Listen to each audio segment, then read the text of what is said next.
Good day, everyone. Today, we will discuss the comparative analysis of Confucianism, Daoism, and Shintoism, and we will discuss their origin, morality, purpose, destiny, and views on women.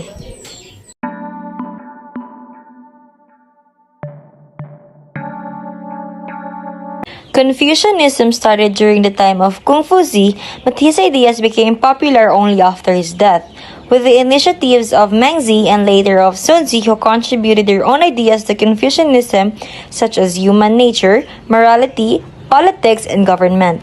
It started as a philosophy that provided a solution to China's chaotic society during Zhou dynasty. Then it became a religion in which the main contribution to China lies in its ethical and moral dimensions. Until the reign of Han Dynasty during the 3rd century BCE, Confucianism secured a very significant place in Chinese society. With the initiative of Dong Zhongshu, Confucianism was adopted by the Han Dynasty as an instrument for its political legitimacy. Confucianist thought became mandatory as the basis for civil service examination. Those who wanted to serve in the government should be well versed with Confucianism. And in effect, Confucianism became the official religion or philosophy of the state. Without Kongzi, there would be no Confucianism. But without Don, there would be no Confucianism. Origin in Daoism. Daoism also started in China at almost the same period when Confucianism developed. Daoism was also meant to offer solution to China's social upheavals during the time. Laozi is considered Daoism's prominent philosopher and authored Daoism's sacred scripture, the Tao Te Ching, that believed by some as a reaction to Confucianism. Daoism believed that nature should be allowed to take its natural course for the attainment of social order. Daoism importantly began with a collection of writing of unknown origin during the 3rd and 4th centuries BCE.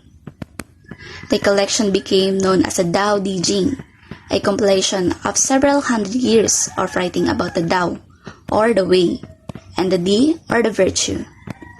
Despite the existence of these sacred scriptures in the said period, it took many centuries before Daoism would secure its rightful place in Chinese religion. Shintoism originated in Japan and is considered an animistic folk religion, and its origin is hard to trace. But what is clear is that it started as an indigenous religion with utmost importance given to spirit or kami in nature. Later, it was used by the imperial family to legitimize their rule. It was even declared a state religion for a long time. It emphasizes the value of family, tradition, nature, ancestors, purity, and ritual practices. With the spread of Buddhism in Japan, it became linked with the new religions. Thus, it is common for Shintoists to identify themselves as Buddhists as well. Shintoism is believed to have provided people with their lives, while Buddhism takes care of their afterlife.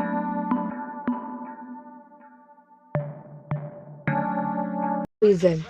Daoism advocated that society shall not be regulated by morality, but shall be allowed to exist according to natural laws. Daoist master advocated the idea that one should perform good deeds that would be known only. Confucianism believes in ancestor worship and human-centered virtues for living a peaceful life. The golden rule of Confucianism is, do not do unto others what you would not want others to do unto you. Within Confucianism, there are 5 constant virtues or wuxiang. In descending order of importance, the virtues are benevolence or ren, righteousness or yi, propriety or li, wisdom or zi, and fidelity or sin. Shintoism. Shintoism morality is not based on definite standard of right and wrong. Shintoism is focused on following the will of the kami or the spirit.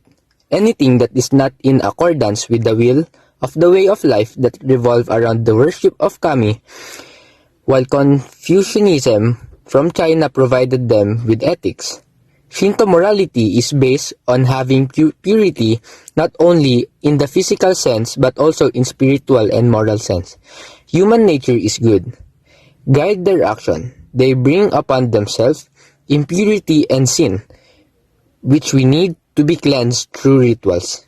Impurities dispute the flow of life and the blessings of kami, which is why purification rituals are needed to be able to return to the natural state of cleanliness. In general, things that are considered bad in Shintoism involve dispute the social order, the natural world, and the harmony of the world.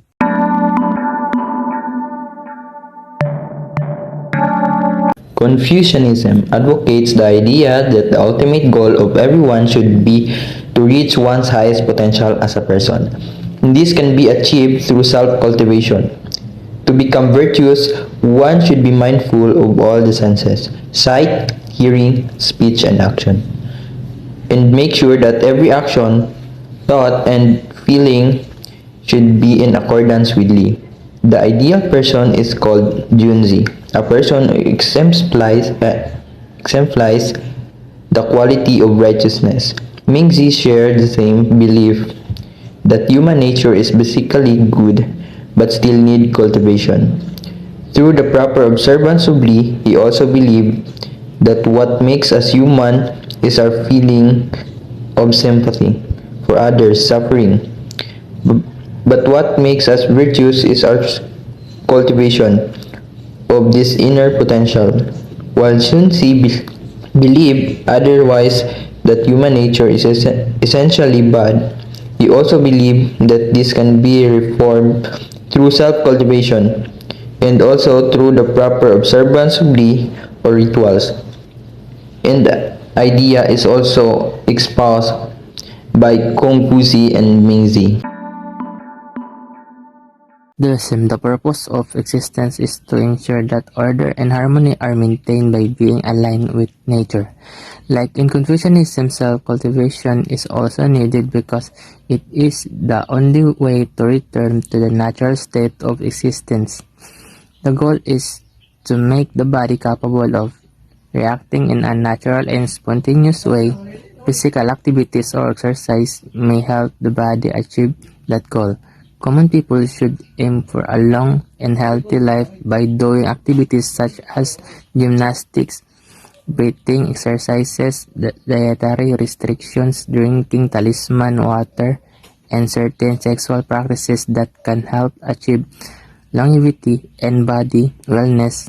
It is also important that there is a proper alignment or balance within the body, so reactions well is very important since what happens to the body functions well is very important since what happens to the body is reflected outside, so the purpose of existence is cultivate the self and the physical, mental, spiritual, and emotional aspects so that harmony and order will Shintoism. Shinto shares with Daoism the belief that natural state of existence should be maintained. Shinto emphasized the importance of purification rituals to maintain the natural state of existence. Hence, avoidance of pollution or anything that they consider impure, death, blood, or disease is seen as a way to maintain purity. Pollution is inevitable but can be washed away by misogi, a purification rituals. In Shintoism, maintaining the pure and natural state of existence is the purpose of life, and one should start with one.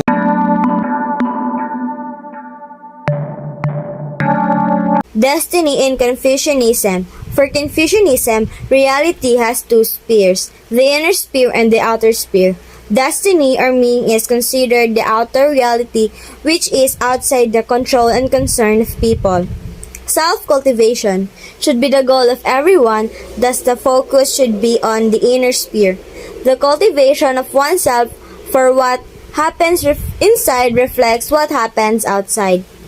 A normative interpretation of Ming sees destiny as basically the same as the concept of yi or duty. Everything is being willed by heaven and people should follow the will of heaven, not out of the faith but as a way of performing the duties assigned to them as individuals. Destiny in Daoism. Daoism is often criticized for espousing a fatalistic attitude in life, with emphasis on Wu Wei, often translated as non-doing or non-action, interpreted by critics as a proof that Daoism encouraged people to live by leaving everything to the universe and not taking action at all. Self-cultivation is also needed so that one may develop oneself to the extent that one's actions are naturally in accordance with the flow of the universe. Destiny or fate can only be achieved when one has cultivated oneself to the highest potential, that one's action go effortlessly with the way of the universe. Shintoism advocates the idea that every person has a destiny to follow, a mission to fulfill which will make one's life worthwhile. However, not everyone is able to realize his or her destiny or mission. It is impossible to discover destiny when one has lost natural purity. When a person is truly purified, he or she can discover his or her mission in life.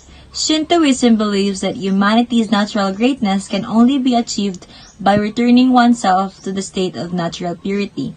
In Shintoism, humans are affected by the pattern of the universe, specifically under the guidance of the sun, moon, and stars. Performing the necessary rituals at the shrine will help people purify themselves and unfold the destiny they are meant to fulfill.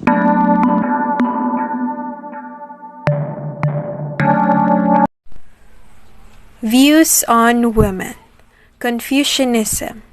Confucianism places women at the bottom of the hierarchy, both in the family and society. More privileges were accorded to men, like having many wives, while women were allowed to have only one husband and see only their closest male relatives. A woman's life revolves around obeying men, her father, her husband, and her grown-up son. Women are expected to be loyal to their husband, even when widowed. Confucianism advocates the belief that widows who remarry after the death of their husbands lose. Daoism. Daoism espouses a positive view of women, or qualities associated with women. Tao is considered the mother of all things, and playing the feminine part is a constant theme in Daoism. Since balancing the yin and yang is important in Daoism, men are encouraged to perform female roles and vice versa. The high status accorded to women is manifested by the fact that women are allowed to become frys in Daoism, and by the existence of numerous females. If you are hearing this message, you've listened to the entire episode, and for that, we want to thank you from the bottom of our hearts. We hope you enjoyed this video, and if you did, please leave us a review.